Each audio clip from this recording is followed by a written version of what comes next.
Welcome to this week's edition of Weekly Digest, your front row seat to the policies, programs, and people shaping Guyana's development journey.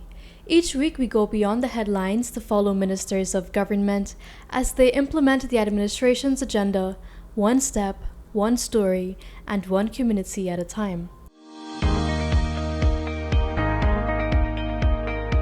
This week, we start off by telling you that Prime Minister Brigadier Retired Mark Phillips met with executives from Indian company Kalpataru Projects International Limited and a delegation from Chinese company Shandong High Speed Group.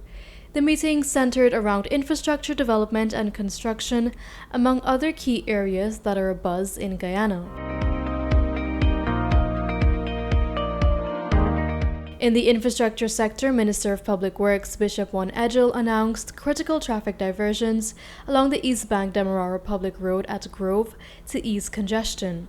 The area is prone to traffic delays as there is a massive road expansion project ongoing, which will make travel faster and smoother. As part of the new traffic plan, private vehicles will use bypass roads while trucks and public transportation will continue to use the East Bank Public Road.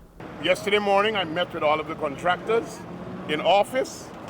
We sat down, we worked out our desk plan, and all the rest of it. It's now for us to be able to get in here and get this done as fast as possible.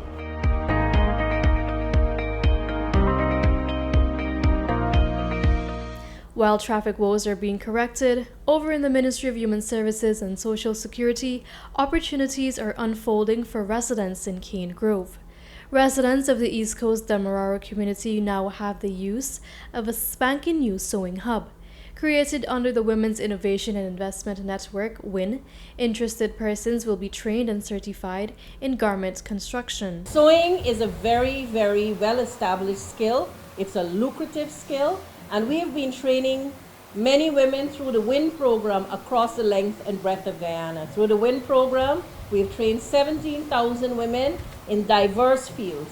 You're going to add to that complement of women.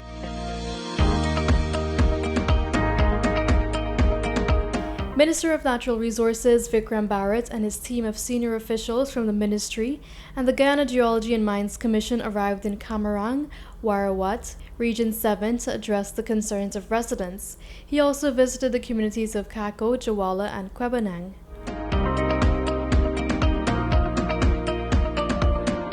Some Forte exhibitors displayed their goods and services while providing numerous training opportunities for young people at a TVET fair and exposition held at the Arctichung Conference Center on Tuesday.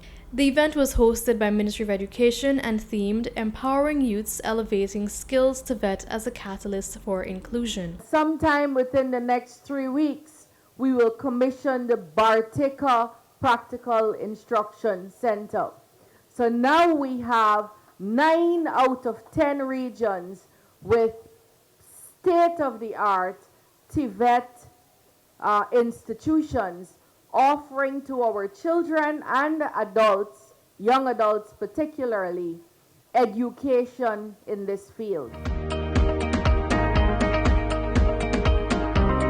Ministry of Foreign Affairs and International Cooperation, UTOD, presided over the high-level open debate of the United Nations Security Council on Poverty, Underdevelopment, and Conflict, implications for the maintenance of international peace and security. Under the leadership of His Excellency President Irfan Ali, Guyana has championed 5 priority areas including climate change, food security, peace building and conflict resolution, prevention, women and global security, and youth and children in peace and security. In the ongoing engagements on reform of the UN in the context of the UN 80 observance, we should ensure that any recalibration does not result in reducing the UN's role in development, global development, peace and security, and human rights.